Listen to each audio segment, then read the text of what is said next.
નમસ્કાર વિદ્યાર્થી મિત્રો, હું પિનાકિન રાવલ એસએન વિદ્યાલયના ઈ લર્નિંગ પ્રોગ્રામમાં આપનું ફરીથી સ્વાગત કરું છું.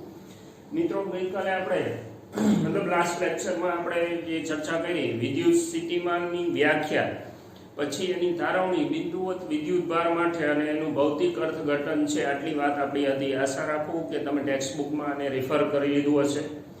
ઓકે, જે વિતરણ જુદા જુદા આપણે અભ્યાસ કરવાના છે એમાં એક આપણે બિંદુવત વિદ્યુતભાર માટેના સ્થિતિમાનની ચર્ચા કરેલી છે.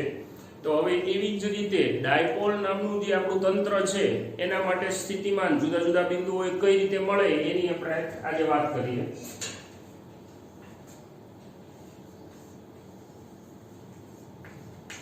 વિદ્યુત ડાયપોલ ના કારણે અવકાશના કોઈ બિંદુએ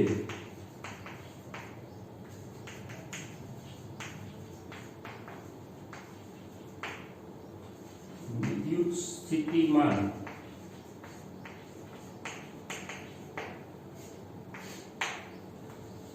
હવે એક થોડુંક રિફ્રેશ કરી લઈએ આપણે. તો બિંદુવત વિદ્યુત ભારનું વિદ્યુત ક્ષેત્ર કઈ રીતે છે? kq/r², કે મતલબ અચળાંક kq/r². તો અંતરના વર્ગ સાથે વ્યસ્ત પ્રમાણમાં છે. જ્યારે સ્થિતિમાનની ચર્ચા કરી આપણે બિંદુવત માટે, તો એમાં આપણને શું મળ્યું? kq/r, મતલબ કે એક r ઓછો થાય છે. પોઈન્ટ ધ્યાનમાં રાખજો, r સાથે વ્યસ્ત પ્રમાણમાં છે બિંદુવતનું સ્થિતિમાન. ઓકે, ડાયપોલ જે છે એના વિદ્યુત ક્ષેત્રના સૂત્રો આપણે મેળવેલા છે. હવે ડાયપોલના વિદ્યુત ક્ષેત્રો છે એ આપણે રફલી થોડુંક જોઈએ તો જ્યારે ડાયપોલના બે વિદ્યુતભાર વચ્ચેનું અંતર, જ્યાં તમારે વિદ્યુત ક્ષેત્ર ગોતવાનું છે એ અંતર કરતા ખૂબ જ નાનું હોય એવે વખતે વિદ્યુત ક્ષેત્ર છે ડાયપોલનું એ કેવી રીતે હોય છે? proportional to 1/r3. અંતરના ઘન સાથે વ્યસ્ત પ્રમાણમાં હોય તો એનું સ્થિતિમાન કઈ રીતે મળશે એ આપણે ગણતરી કરવાની છે.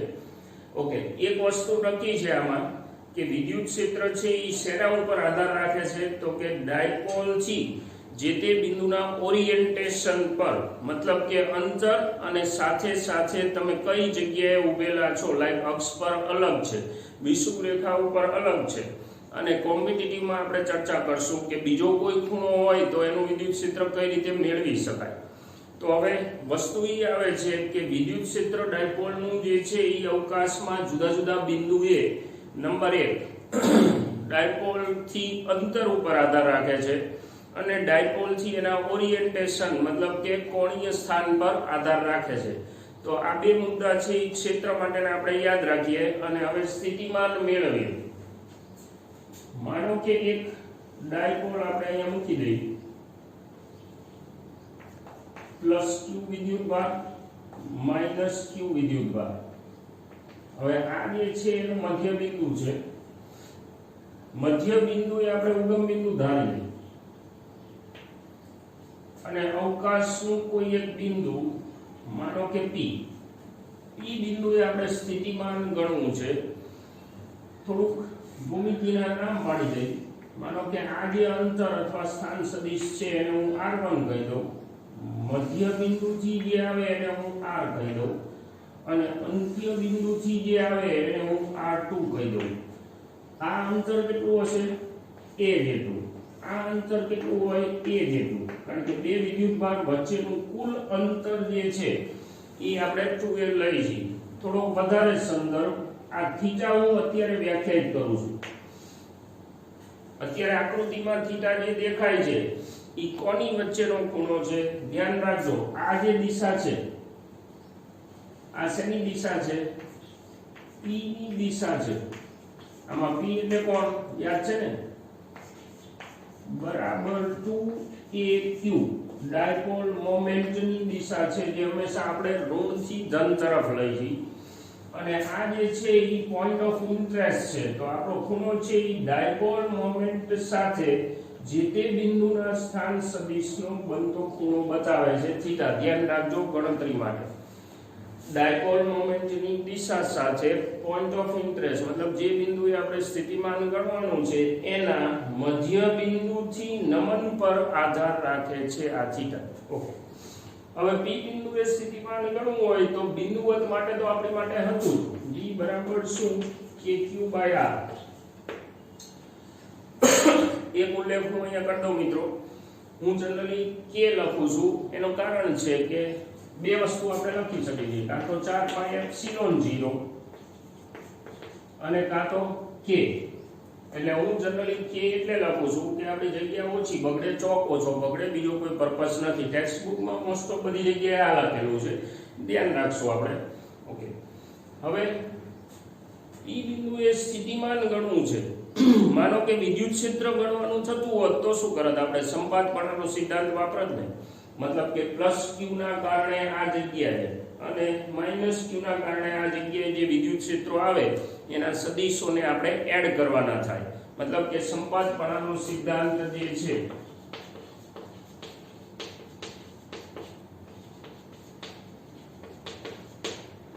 ઈ ક્ષેત્રની ગણતરી માટે કામ લાગે. તો આમાં કામ લાગે પણ નેચરલ છે. હા, કારણ કે સ્થિતિમાનની વ્યાખ્યામાં આપણે શું કહેલું છે? ભાઈ અનંત અંતરેથી એકમ ધનભારને લાવવામાં કરવું પડતું કાર્ય. હવે ઈ કાર્ય ગણવામાં પાછું આપણે કોની મદદ લેવાની છે? વિદ્યુતીય બળની મદદ લેવાની છે. ભલે બાહ્ય બળ દ્વારા થતું કાર્ય આપણે ગણવાનું છે, પણ વિદ્યુતીય બળ છે એનું આપણે અંદર કેલ્ક્યુલેશન કરવાનું છે.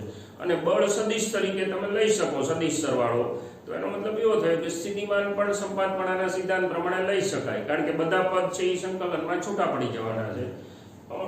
એનો અર્થ એવો થયો કે P બિંદુએ સ્થિતિમાન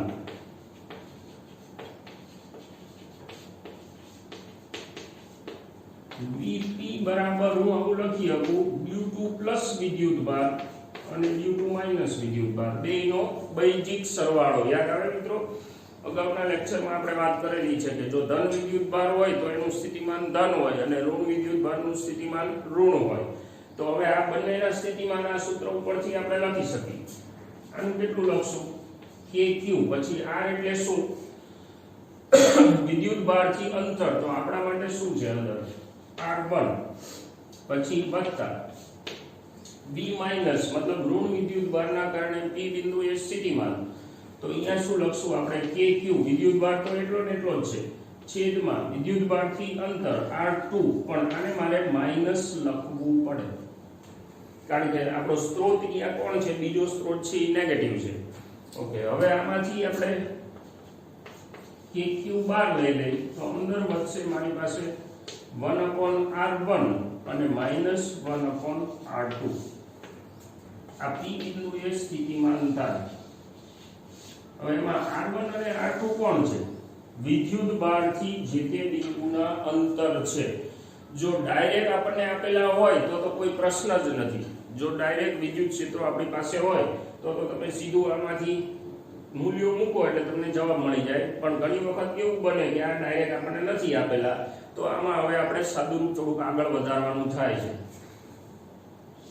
ઓકે, 10મા ધોરણમાં એક મહત્વનું રિઝલ્ટ પાયથાગોરસના સૂત્રના આધારે આપણે બનાવેલું છે. 10મા ધોરણમાં કદાચ તમને યાદ હોય કે ન હોય, એપોલોનિયસ કહેવાય. એપોલોનિયસનું પ્રમેય એને કહેવાય. કદાચ રાઇડર સેક્શનમાં તમે એને ભણેલા છો.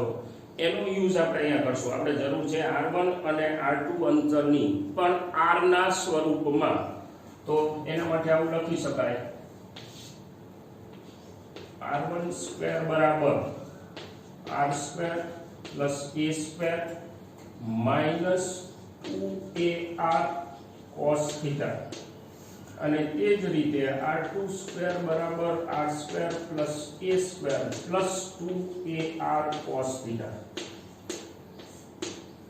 હવે આ રિઝલ્ટ માટે ભૂમિતિમાં એક આપણે આંટો મારવો પડે. એટલે જ્યારે આપણું આ સેક્શન પતે, કોમ્પિટિટિવની ચર્ચા કરશું, ત્યારે એપોલોનિયસનું રિઝલ્ટ આખું ડિટેલમાં પ્રૂફ કરશું. સાથે સાથે આ રિઝલ્ટ કેવી રીતે મળ્યું એ આપણને ખબર પડશે. પણ અત્યારે આપણે કઈ રીતે યાદ રાખવાનું છે કે ભાઈ જે આ મધ્યમાં જે પડેલું છે R, એનો સ્ક્વેર પ્લસ જે ગેપ છે એનો સ્ક્વેર, અને ટૂંકી બાજુ હોય તો માઈનસ પદ આવે, લાંબી બાજુ હોય તો પ્લસ પદ આવે. હવે ધારો કે R1 અને R2 સરખા હોત, એટલે કે તમે આમ મધ્યમાન સ્થાને આવી જાવ તો થીટા બરાબર શું થાય? માનો કે એક્ઝેક્ટ આની સામે જો ઊભો હોય, એટલે એવું કહેવાય કે ડાયપોલની વિષુવરેખા ઉપર ઊભો હોય તો થીટા આપણો શું થશે સંદર્ભ પ્રમાણે 90 આ તમે કાઢી નાખો જો પાયથાગોરસ દેખાય છે એટલે આપણે અહીંયા ભૂમિતિનું આ રિઝલ્ટ બનાવેલું છે હવે આનો આપણે ઉપયોગ કરશું હું એક કામ કરું આ જે સમીકરણ છે r1² એને થોડું ઓપરેટ કરું આ જે ત્રણ પદ છે એમાં કોમન છે કઈ ના હું પરાણે ખેંચીને r² કોમન કાઢું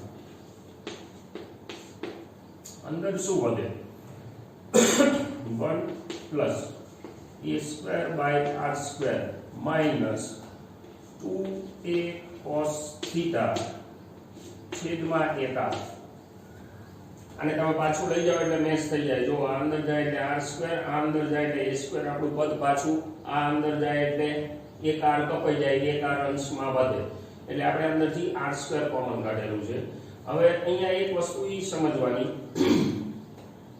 કે આપણું આ જે પદ છે એમાં a કોણ છે બંને વિદ્યુતભાર જે ડાયપોલના છે ઈ ડાયપોલના બંને વિદ્યુતભાર વચ્ચેના અંતરનું અડધું છે અને r શું છે તમારે જે સ્થિતિમાન ગણવાનું છે ઈ અંતર છે તો હું જો બિંદુ ડાયપોલ લઉં પોઈન્ટ ડાયપોલ તો અહીંયા શરત મૂકી દઈ કે જો r much greater than a હોય શરત સાથે આમાં કોઈ શરત નથી પણ આમાં શરત છે જો r ખૂબ જ વધારે હોય લાઈક a છે એ mm ના ક્રમમાં હોય અને r જે છે એ 25-50 સેન્ટીમીટર કે એવું કંઈ હોય તો એવે વખતે આપણે આ પદને અવગણી શકીએ કારણ કે આ વર્ગ કરો એટલે ખૂબ જ નાનું પદ થાય અને આ ખૂબ જ મોટું પદ થાય તો એને સરવાળામાં અવગણવામાં વાંધો નહીં એટલે કે આ પદ છે a²/r² પદ અવગણી શકાય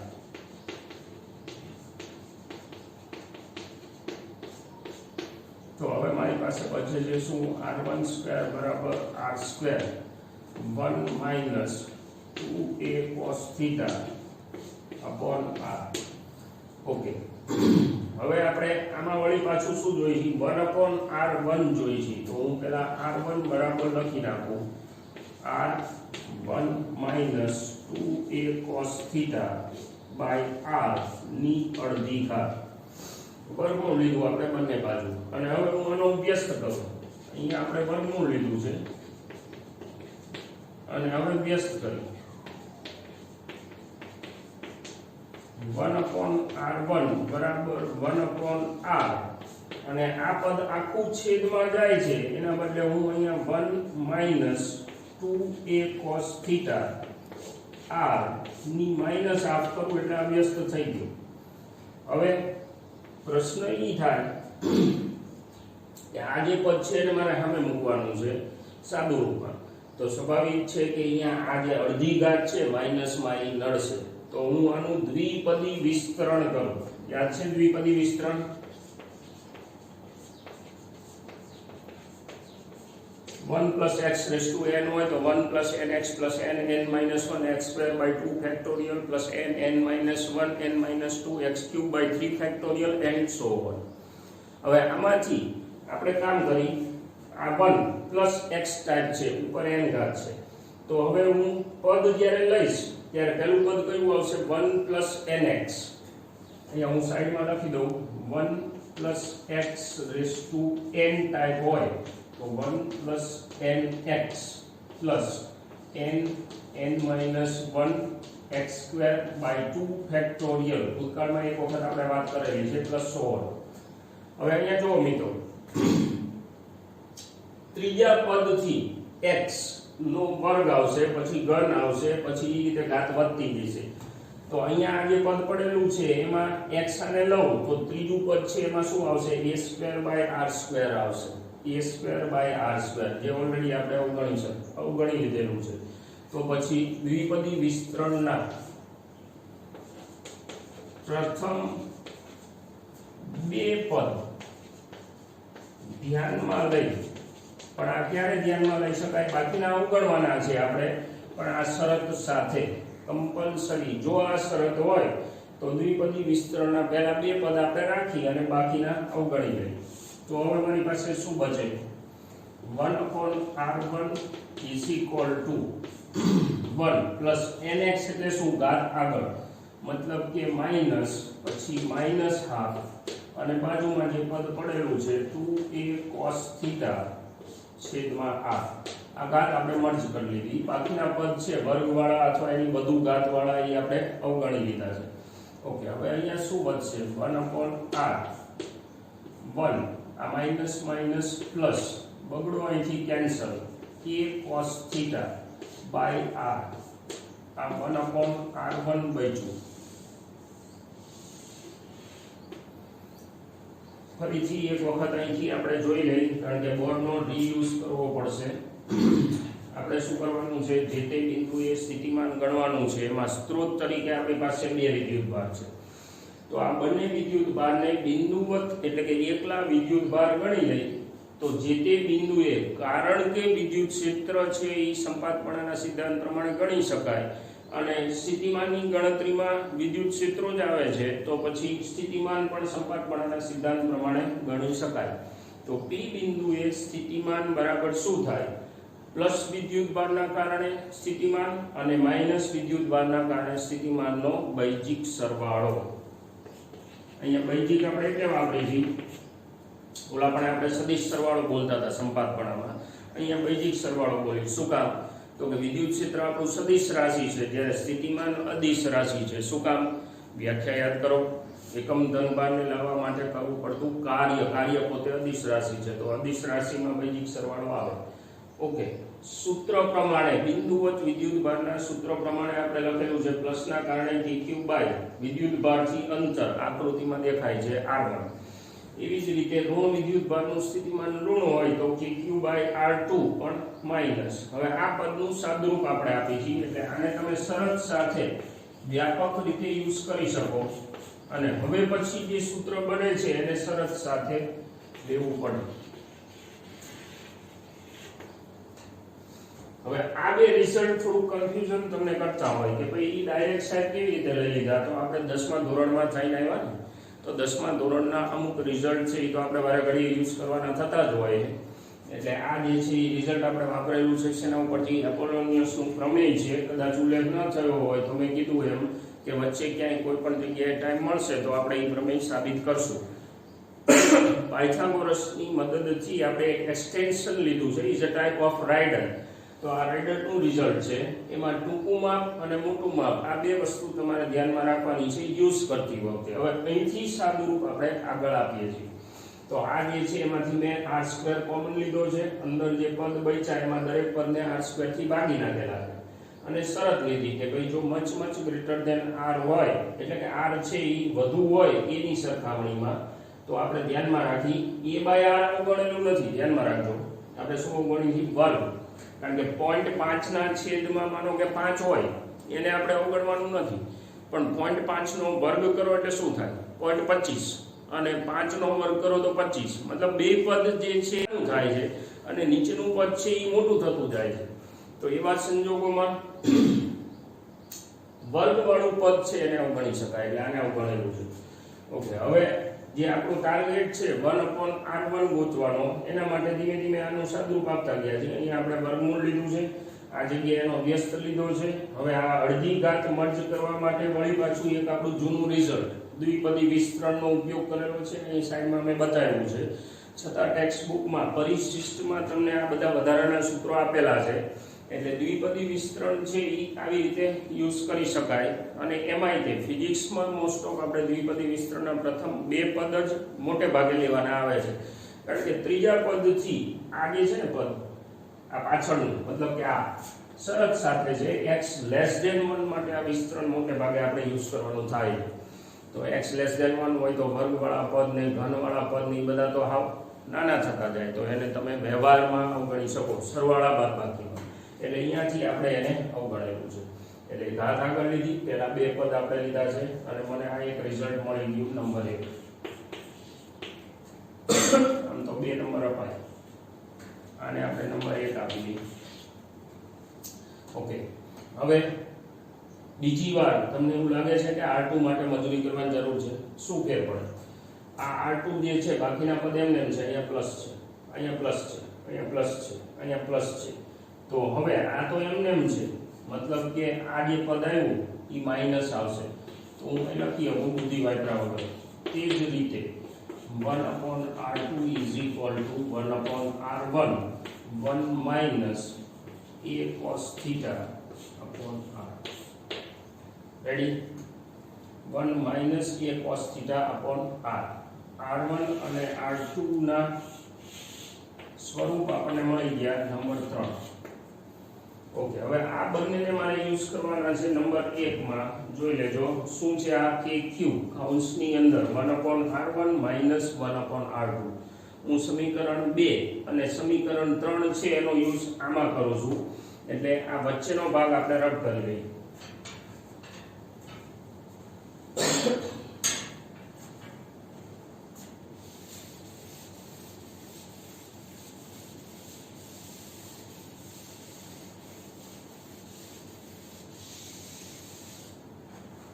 સમીકરણ 1 માં 2 અને 3 યુઝ કરવાના છે આપણે. તો b at p બરાબર kq 1/r1 ની જગ્યાએ આપણી પાસે પડેલું છે શું 1/r into bracket 1 plus a cos theta upon r minus 1/r આની જગ્યાએ સમીકરણ number 3 into bracket 1 minus a cos theta upon r bracket પૂરો.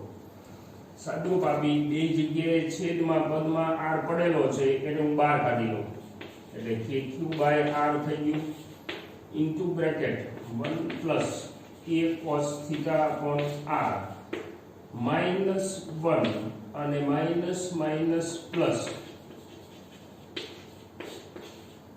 Bracket complete. આ 1 કેન્સલ, વધે શું આપણી પાસે kq. આ બે વખત પદ થયું એટલે એને હું લખું 2a cos theta upon r. એક r અહીંયા મળેલો છે b/p. ઓકે, બાજુના બોર્ડની જરૂર પડશે, આને ઉડાડી દઉં છું.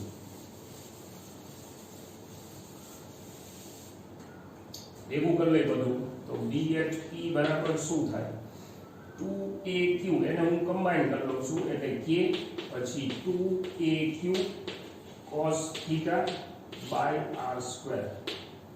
હવે આ ત્રણની જગ્યાએ પાછું શું લખી શકાય? ડાયપોલ મોમેન્ટ p લખી શકાય, એટલે k p cos theta by r².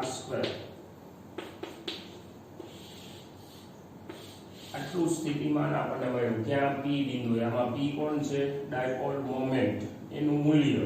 આ કોણ છે? Dipole moment. અને તમે જે બિંદુએ સ્થિતિમાન ગણો છો એના સ્થાન સદિશ વચ્ચેનો ખૂણો છે. એટલે હવે તમે જુઓ કે સ્થિતિમાન છે એ કેવું મળ્યું? proportional to 1/r². ક્ષેત્ર કેવું હતું? proportional to 1/r³. ઓકે, હજુ હું થોડું મઠારું આને કે p સદિશ dot r cap by r² લખી તો ચાલે? જોઈ લે. ડોટ ગુણાકાર તરીકે આ પદ મેં બતાવેલું છે, ધ્યાન રાખજો. તો ડોટ ગુણાકાર ખોલી એટલે શું થાય? પહેલાનું મૂલ્ય એટલે પણ p પોતે, ડાયપોલ મોમેન્ટ. પછી બીજાનું મૂલ્ય, તો અહીંયા બીજો સદિશ મેં કયો લખેલો છે? r cap. r કેપ એટલે કયો સદિશ? આકૃતિમાં આવો આવડો આ જે સદિશ આવે એને r કેપ કહેવાય, મતલબ r ની દિશામાંનો એકમ સદિશ. એટલે આ જે છે એ r કેપ. તો આનું મૂલ્ય કેટલું હોય? 1. એટલે p નું મૂલ્ય, r નું મૂલ્ય 1, જે લખવાની જરૂર નહીં. અને બંને વચ્ચે ખૂણો આકૃતિમાં દેખાય છે થીટા. તો આ સ્વરૂપને મેં જુદી રીતે લખ્યું છે, આ થોડુંક સારું લાગે. ઓકે, હવે આ જે સ્થિતિમાન છે એ શેના ઉપર આધાર રાખે? બહુ સીધી વસ્તુ છે. એક અંતર અને બીજું આ થીટા, બે વસ્તુ ઉપર સ્થિતિમાન આધાર રાખશે. હવે હું એક કામ કરું, આ p બિંદુને ખેંચી અને હું આ લાઈન પર લઈ આવું. શું કહેવાય એને? અક્ષ પર.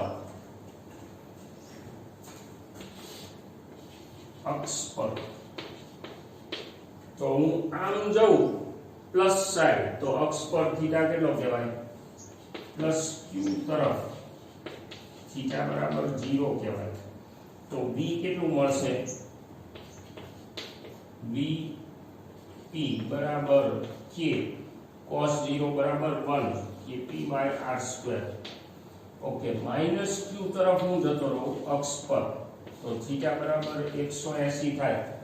આને હું ખેંચી અને હું અહીંયા લઈ આવું, તો હવે વખતે થીટા બરાબર 180 થવાનું.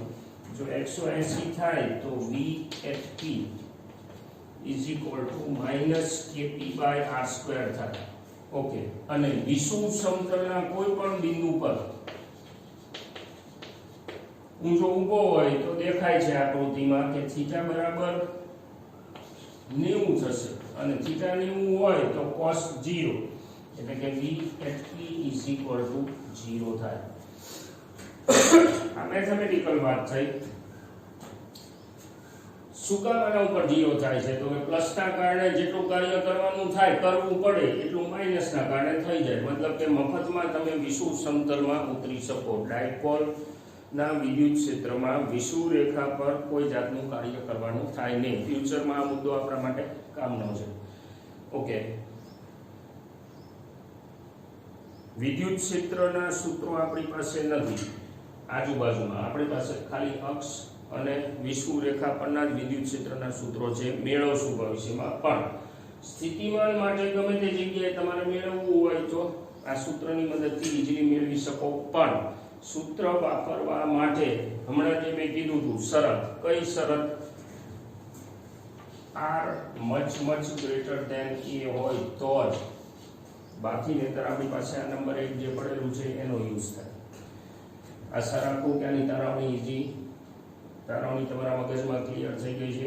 ઓકે, પ્રશ્ન જવાબની દ્રષ્ટિએ, બોર્ડની દ્રષ્ટિએ આ મહત્વનું ડેરિવેશન કહેવાય, કારણ કે તમે જુઓ કે આમાં અતિ મહત્વનું એવું એક સૂત્ર સંબંધ આપણે બનાવેલો છે.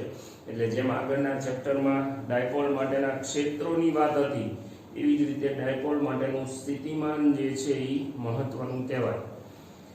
અત્યારે પાછું અલ્પવિરામ કરી આપણે અહીંથી થોડાક આગળ વધશું.